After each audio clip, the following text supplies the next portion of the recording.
اللهم صل على سيدنا مولانا محمد بن عبد الله بن المطلب بن هاشم بن عبد مناف بن قصي بن كلاب بن مرقب كعب بن لؤي بن غالب بن فهير بن مالك بن نضر بن كنانة بن خزيمة بن ملك بن ياسر بن مضرب بن نزار بن معبد الأدنى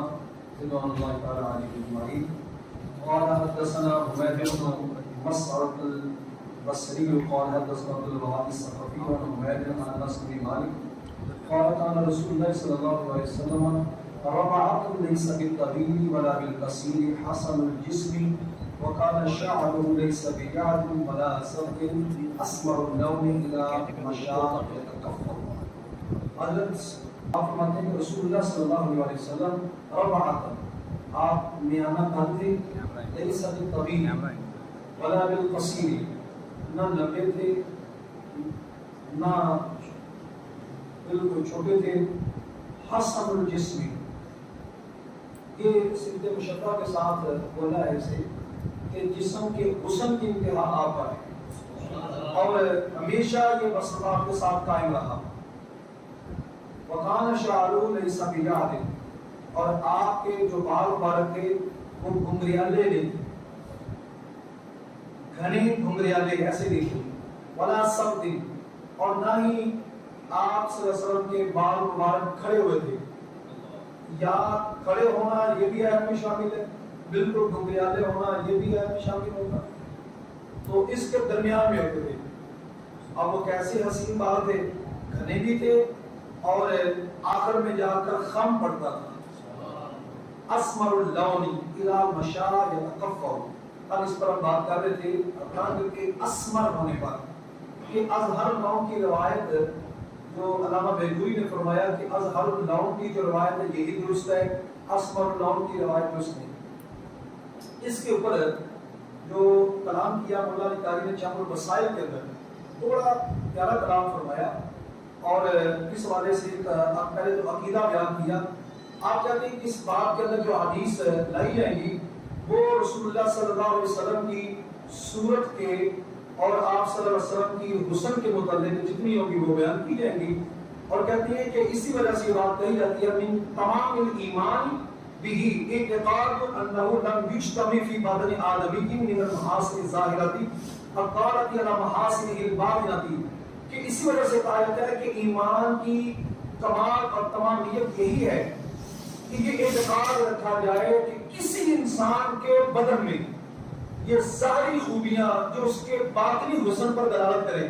بندہ ظاہری بھی سونا ہو اور باطنی بھی سونا ہو, ایسا ہو نہیں سکتا. کہ یہ عقیدہ رکھنا ایمان کے کمال سے ہے. کیا مجتمع فی بدنہ صلی اللہ علیہ وسلم, جو خوبیاں حضور کی ذات میں آ گئیں کہ آپ کے ظاہری حسن آپ کے باطنی حسن پر دلالت کرتے ہیں. کہتے ہیں لیکن یہ ساری بات ہونے کے باوجود بھی اگلی بات یہ ہے ومن ثم نقل قرطبی عن بعض, اسی وجہ سے امام قرطبی نے بعض مشائخ سے یہ بات نقل فرمائی کہ لم یظہر تمام حسنہ صلی اللہ علیہ وسلم, ابھی حضور کا سارا حسن ظاہر نہیں ہوا. عقیدہ یہ ہے کہ حضور کے ظاہری حسن جتنے بھی کائنات میں آئے, حسن یوسف, دم عیسیٰ, یب پیداداری, آنچے خوبہ ہمہ دار تو تنہا داری, جتنی خوبی تھی وہ ساری عامل آ دی. یہ ساری بات کہنے کے بعد کہا کہ ابھی یہ سارا حسن ظاہر نہیں کیا. اگر سارا حسن ظاہر ہو جاتا تو پھر ہوتا کیا, وَإِلَّا لَمَا أَطَاقَتْ أَعْيُنِ الصَّحَابَةِ أَن نَظَرَ إِلَيْهِ, ورنہ سارے صحابہ تو آپ کی طرف دیکھ ہی نہ سکتے, طاقت ہی نہ رکھتے. اور کس مقام پر صحابہ کی جن کو حضور صلی اللہ علیہ وسلم کے لیے باقاعدہ چنا گیا، تو پھر تبلیغ کیسے ہوتی؟ اور بعض صوفیاء نے اس مقام پر بڑی بات فرمائی ہے، انہوں نے گالی فرماتی ہے، وقت کے مجدد تھے، آپ فرماتی ہیں اکثر الناس عرف اللہ عز و جل، اکثر لوگ اللہ کی پہچان کو رکھ لیتے ہیں، عالم باللہ تو بن جاتے ہیں، وما عرف رسول اللہ صلی اللہ علیہ وسلم، عالم بالرسول نہیں ہو سکتا۔ کیا اس کی وجہ ہے؟ لأن حجاب البشریتی غطت ابصارہم، ان کے جو حجابات بشریہ ہیں وہ نبی پاک صلی اللہ علیہ وسلم کی جو کنہ اور حقیقت ہے وہاں تک پہنچ ہی نہیں سکتے۔ اس وجہ سے صوفیاء نے ایک مقام پر لکھا کہ فنا فی اللہ کے لیے فنا فی رسول ہونا ضروری نہیں، لیکن جو فنا فی رسول ہوگا اس کے لیے فنا فی اللہ ہونا ضروری ہوگا۔ اور یہ اسمر اللون اور اظہر اللون سے پہلے یہ بات مولانا علی قاری رحمۃ اللہ نے بیان فرمائی، اور اس کے آگے جو بات ارشاد فرمائی وہ یہ فرماتے ہیں کہ نبی پاک صلی اللہ علیہ وسلم تو صحابہ کرام نے جس انداز سے دیکھا وہی حسن بیان کرتے ہیں۔ آقا کریم صلی اللہ علیہ وسلم کا جب حسن مبارک ایسے ڈائریکٹ دیکھا تو کہا اظہر اللون، آپ سے زیادہ حسین اور رنگ میں خوبصورت اور نکھرا ہوا کسی کو دیکھا ہی نہیں۔ سفید بھی ایسے کہ امہک نہیں، جس طرح چونا ہوتا ہے چٹا سفید، اس طرح نہیں تھے، خوبصورت تھے اور نکھرے ہوئے تھے۔ اسمر اللون جو اس روایت میں آیا تو کہتے اس کا مطلب یہ ہے کہ نبی پاک صلی اللہ علیہ وسلم کا نابیت فیس سفیدی کأنما سیغ من فضة، ایسے چمکتے تھے جیسے چاندی سے آپ کو ڈالا گیا۔ اور سامورہ جو فرمایا تو اس کے اندر راز یہ ہے، وہ یہ ہے کہ نبی پاک صلی اللہ علیہ وسلم جب سورج کی روشنی میں چلتے تو آقا کریم صلی اللہ علیہ وسلم کبھی اپنے سر اقدس پر کپڑا رکھ دیتے تھے۔ اب جب وہ کپڑا رکھتے ہیں یبرز للشمس والبیاض فیما تحت الثوب، نیچے سے حسن نکھرتا ہو، اوپر سے سورج کی روشنی پڑتی ہو، درمیان میں کپڑا حائل ہو، وہ جو چمک تھی تو صحابہ کہہ رہے دل کرتا سی دیکھ دے رہی۔ اسمر اللون رنگ جو تھا، اسمر اللون سنہری کا رنگ، سنہری رنگ جس طرح چمک دیتا ہے نا، اس طرح حضور کا قلم مبارک ہو جاتا ہے۔ تو آپ کہتے ہیں کہ یہ روایت بھی قابل رد نہیں بلکہ قابل دید ہے، اس روایت پر بھی عمل کیا جائے کہ رسول اللہ صلی اللہ علیہ وسلم آپ کا جو جو رنگ صحابہ نے دیکھا سارے بیان کر دیجیے۔ اور اگلی روایت محمد بن بشار یعنی العبدیہ قال حدثنا محمد بن جعفر قال حدثنا شعبہ عن ابي اسحاق قال سمعت البراء بن عازب يقول قال رسول الله صلى الله عليه وسلم رجلا مربوعا بعيد ما بين المنكبين عظيم الجمة الى شامة اذنيه عليه حلة حمراء ما رأيت شيئا قط احسن منه۔ آپ بیان کرتے ہیں کہ نبی پاک صلی اللہ علیہ وسلم سے کوئی صحابہ سے روایت ہے، کہتے ہیں میں نے حضرت براء بن عازب کو، امام ترمذی نے باقاعدہ نبی پاک صلی اللہ علیہ وسلم کے فضائل کے اندر بھی حدیث وہاں میں بیان کی کہ میں حضرت براء بن عازب کو سنا وہ کہہ رہے تھے کہ رسول اللہ صلی اللہ علیہ وسلم رجلا مربوعا، آپ میانہ قد آدمی تھے۔ اگر اس کو پڑھے رجلا مربوعا تو پھر یہ بال کی صفت بنے گا، اس کا مطلب ہوگا کہ نبی پاک صلی اللہ علیہ وسلم کے جو بال مبارک تھے وہ خمیدہ تھے، خمدار تھے، سیدھے تھے، گھنے تھے اور نیچے سے آ کر کنڈل بنتا تھا اگر راجلن پڑھے تو۔ اور مربوعاً یہ راجلن پڑھنے کی وجہ کیوں پیش آئی؟ اس لیے پیش آئی کہ نبی پاک صلی اللہ علیہ وآلہ وسلم کے بارے میں یہاں پر باقاعدہ علامہ بجوری فرماتے ہیں کہ یہ کیا بات ہوئی، کسی صحابی کا یہ انداز نہیں رہا کہ اس نے نبی پاک صلی اللہ علیہ وسلم کے بارے میں کہا ہو کہ راجلن، کہ حضور کو نکرہ ذکر کر کے بات کی ہو، وَفِي أَنَّهُ لَا يَلِيقُ بِالصَّحَابِ أَن يَصِفَهُ بِذَلِكَ وَلَمْ يُسْمَعْ مِنْ أَحَدٍ مِّنْهُمْ وَصَفَهُ بِهِ فَالْأَحْسَنُ كَمَا قَالَ بَعْضُهُمْ أَنَّ الْمُرَادَ وَصْفُ شَعْرِهِ بِالرُّجُولَةِ وَهِيَ التَّكَسُّرُ الْقَلِيلُ، کہتی ہے جبھی مناسب یہی ہے کہ اس سے مراد لیا جائے راجلن کہ جو بال نیچے خم در آ کر کنڈر پڑتا تھا، مراد وہ ہے کہ نبی پاک صلی اللہ علیہ وآلہ وسلم، آقا کریم صلی اللہ علیہ وآلہ وسلم، آپ کا جو انداز مبارک تھا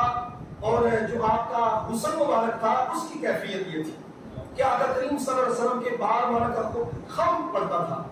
اور اس کا بیان کیا۔ اور رجل مربوعاً پر جو بات آتی ہے تو اس پر جمع الوسائل کے اندر مولانا علی قاری فرماتے ہیں کہ یہ کوئی ایسی عیب دار بات نہیں ہے، بلکہ نکرہ ذکر کر کے بات کو اس کی اہمیت کو بھی کبھی بیان کرنا مقصود ہوتا ہے. اس پر آپ نے قرآن آیات بطور استشہاد کے بھی ذکر فرمائی کہ جس کے اندر وکلا قوم ذکر کیا گیا اور پھر آگے اس کی صفت بیان کی گئی کہ نبی پاک صلی اللہ علیہ وسلم آپ کے حسن کا جب عموم بیان کیا تو فرمایا رجل مربوعن، رسول اللہ صلی اللہ علیہ وسلم کامل مرد اور مربوعن میانہ قد تھے. حسن کا ایک کمال اور درجہ ادب پر رجولیت کا جہاں تحقق ہوتا تھا حضور وہ تھے. تو یہاں پر نکرہ ذکر کرنا بھی حضور کی مدح کی ہے. وعیدہ ما بین المنکبین، نبی پاک صلی اللہ علیہ وسلم کے دو شانوں کے درمیان، یہ دو شانیں ان کے درمیان چھاتی بھی آگئی اور بیک بھی آگئی. نبی پاک صلی اللہ علیہ وسلم کے جوڑ مبارک کے اوپر جوڑ چڑھا ہوا نہیں تھا، ایسے کم جس طرح نکلا تھا ایسا نہیں تھا، بلکہ سینہ مبارک ایسے چوڑا اور جیسے ایک حسین کیفیت میں ہوتا ہے، پر گوشت ہوتا. عظیم الجمۃ الی شحمۃ اذنیہ، نبی پاک صلی اللہ علیہ وسلم کی جو جمعہ یہ آپ کی کیفیت ہوتی تھی کہ بال مبارک کبھی آپ کے کانوں کے اوپر والے سے پر ہوتے، کبھی کانوں کی لو تک ہوتے، کبھی کندھوں پر چھولے ہوتے. نبی پاک صلی اللہ علیہ وسلم کو صحابہ نے جس انداز سے دیکھا اسی انداز سے بیان کرتے. اگر بالوں کا کسر ہوا ہوتا تو لما یہاں تک، اور اگر تھوڑا سا بڑے ہوتے تو کانوں کی لو تک آ جاتے عظیم الجمہ، اور اگر اس سے نیچے آ جاتے تو وفرا یعنی کندھوں پر چھو رہے ہیں. تو یہاں پر نبی پاک صلی اللہ علیہ وسلم کے جو بال مبارک زلفیں تھیں یہ تو سمجھ آتا ہے کہ زلفیں تھیں، اور یوں زلفیں نیچے کو جاتی تو نبی پاک صلی اللہ علیہ وسلم عظیم الجمۃ الی شحمۃ اذنیہ، کانوں کی لو تک، کانوں کی لو تک نبی پاک صلی اللہ علیہ وسلم کی وہ جو زلفیں مبارک کی خمدار وہ یوں جایا کرتی. علیہ حلۃ حمراء، اور آپ پر سرخ دھاری دار، یہ جو حلۃ حمراء میں دھاری دار بول رہا ہوں یہ اس کی تفسیر کے مطابق ہے کہ سرخ کپڑے کے پہننے کے اندر بڑا اختلاف رہا. بعض روایتوں میں اس کو منع بھی کیا گیا، شوق کپڑا پہننے سے منع کیا گیا. تو پھر ایسا یہ کیوں ذکر کیا گیا؟ تو دوسری روایتوں سے واضح ہوتا ہے کہ آپ صلی اللہ علیہ وسلم پر جو سرخ کپڑا ہوتا تھا، جو سرخ جوڑا ہوتا تھا وہ سیاہ دھاری دار ہوتا تھا، اور سیاہ دھاری دار اگر کپڑا پہن لیا جائے اس میں کوئی حرج نہیں. اور دوسرے مقام پر یہ آتا ہے کہ یہ جو سرخ گھلا ہوتا تھا یہ چمڑا ہوتا اس اور ایسی چیز کے اندر ہوتا ہے جس کے اندر وہ ایک تو سردی کو روکتا، دوسرا اس کے اندر حسن جو ہے وہ نکھر کر سامنے آتا. کہتے ہیں یہ کہ نبی پاک صلی اللہ علیہ وسلم میانہ قد اور سینہ مبارک بھی آپ کا چوڑا اور بالوں کی اس طرح لٹ لگی ہوتی اور اوپر سرخ گلا پہنا ہوتا، سرخ دھاری دار. ما رأیت شیئا قط احسن منہ، حضور سے پڑھ کر حسین میں نے کوئی چیز نہیں، حضور سے پڑھ کر کوئی چیز میں نے حسین. یہ جملہ بھی یاد رکھیں، آگے ایک اور جملہ آئے گا پھر میں تقابل کریں گے. حضرت محمود بن غیلان بیان کرتے ہیں قال حدثنا وکیع قال حدثنا سفیان عن ابی سعادہ عن البراء بن عازب قال ما رأيت من ذي لمة في حلة حمراء أحسن من رسول الله صلى الله عليه وسلم له شعر يضرب منكبيه بعيد ما بين المنكبين لم يكن بالقصير ولا بالطويل. یہ بھی حضرت براء بن عازب رضی اللہ عنہ سے روایت ہے کہ آقا کریم صلی اللہ علیہ وسلم کا فرماتے ہیں یہ لمہ کا ذکر آیا کہ کانوں کی نو سے تھوڑا سا اوپر، کہ آپ کے وہ خمدار کنڈے جو تھے وہ یہاں آ رہے تھے. میں نے لمہ والے بالوں اور سرخ گلے میں پہنے ہوئے حضور صلی اللہ علیہ وسلم سے بڑھ کر کسی کو نہیں دیکھا. یعنی اس سے یہ بھی معلوم ہوتا ہے، اس روایت سے اشارہ ملتا ہے کہ صحابہ کرام بھی حضور کا یہ نقشہ بنایا کرتے تھے. تو نقشہ بنانے والے اور بھی ہوتے تھے، تو ان میں حضور جو ہوتے تھے سب سے نکھر کر سامنے آتے تھے. لہو شعر یضرب منکبیہ، آپ کی زلفیں ہوتی تو آپ کے کندھوں کو چھوتی تھی. کبھی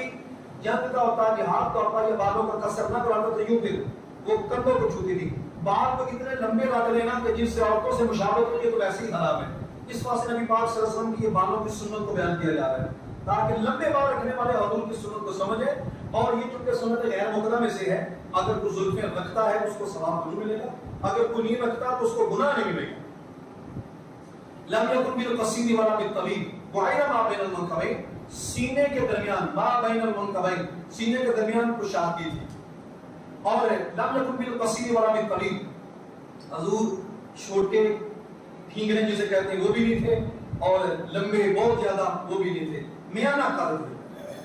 اگلی حدیث کے اندر محمد بن اسماعیل بیان کرتے ہیں قال حدثنا ابو نعیم قال حدثنا مسعودی عن عثمان بن مسلم بن ہرمز عن نافع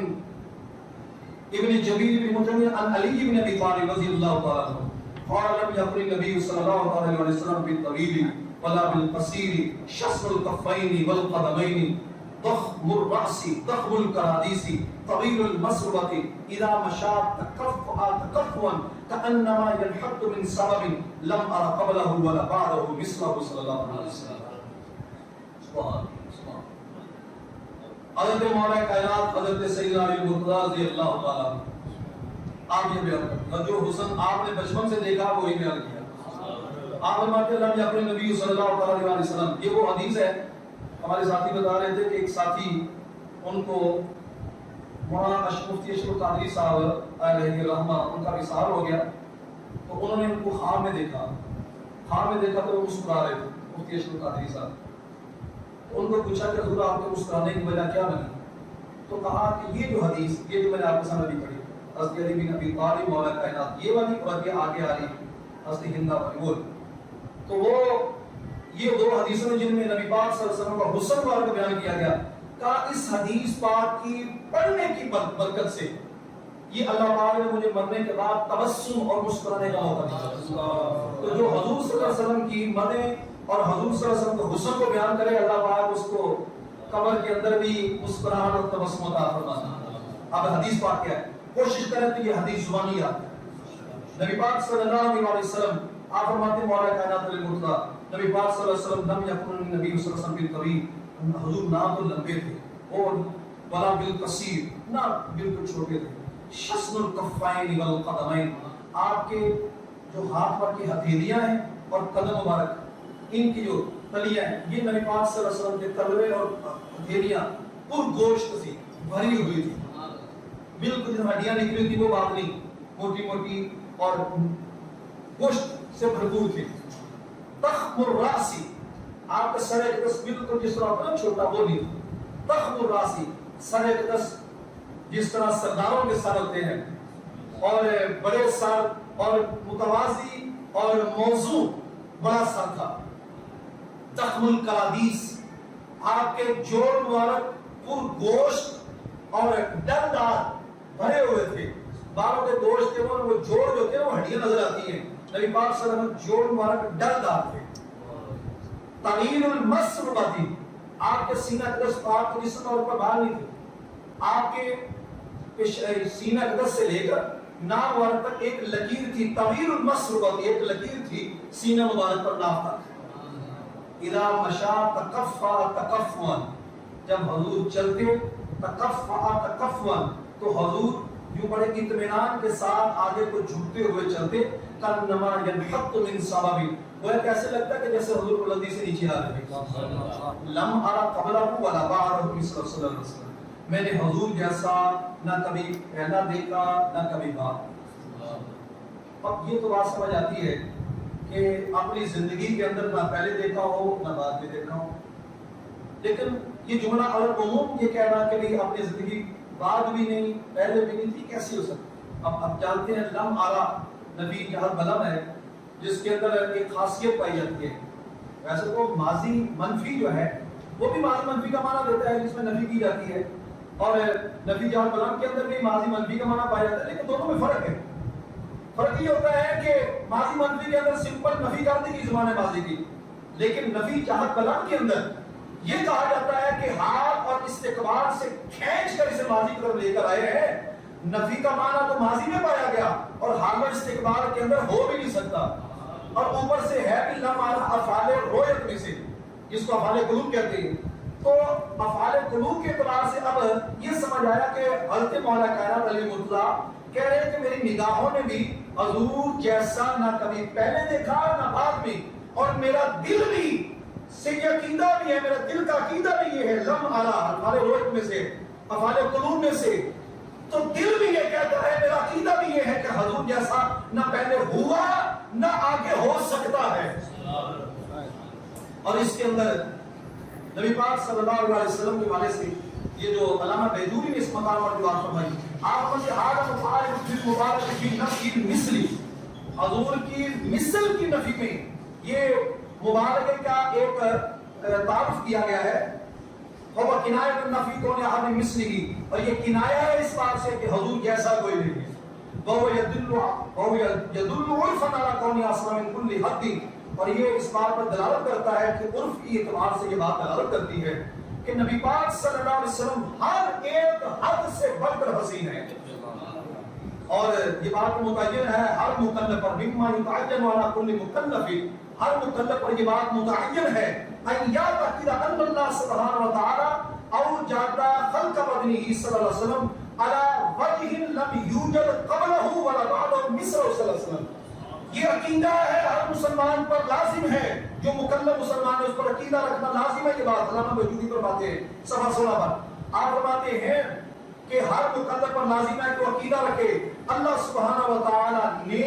نبی پاک صلی اللہ علیہ وسلم کے بدن والے کو پیدا اس طریقے سے کیا ہے کہ اس جیسا نہ کبھی پہلے پیدا کیا ہے نہ پیدا اس کے بعد کیا ہے، نہ پہلے ہوا ہے نہ ہوگا، آقا کریم صلی اللہ علیہ وسلم جیسا حسین اللہ نے پیدا ہی نہیں کیا۔ علامہ بیجوری فرماتے ہیں کتاب چھپی ہے دارا طالبات اشرفیہ دارالعلوم، یہ دیوبند کے سے ہیں، اور انہوں نے یہ بڑی اچھی کتاب چھپی ہے المواہب اللدنیہ، تو اس کے صفحہ 16 پر یہ نبی پاک صلی اللہ علیہ وسلم کا یہ آپ جیسا بے مثل ہونے کے جو علامہ بیجوری میں دلائل دیے، اسی طرح کی بات مولا علی قاری نے کی، لیکن انہوں نے ذرا تھوڑا انداز بدل کر فرمایا، وہ فرماتے ہیں لم ارى قبلہ ولا بعدہ صلی اللہ علیہ وسلم، میں نے کہا تھا وہ جو جملے میں خطاب کر رہے ہیں، وہ کہتے ہیں کہ میں نے حضور سے بڑھ کر حسین نہیں دیکھا، حضرت براء بن عازب اور حضرت مولا علی مرتضیٰ فرماتے ہیں کہ نبی پاک صلی اللہ علیہ وسلم آپ جیسا نہ میں نے پہلے دیکھا نہ بعد میں دیکھا، یہ جمع الوسائل کا صفحہ 27 کے اوپر فرماتے ہیں والسر فیہ، کہتے ہیں راز اس میں یہ ہے انہ اذا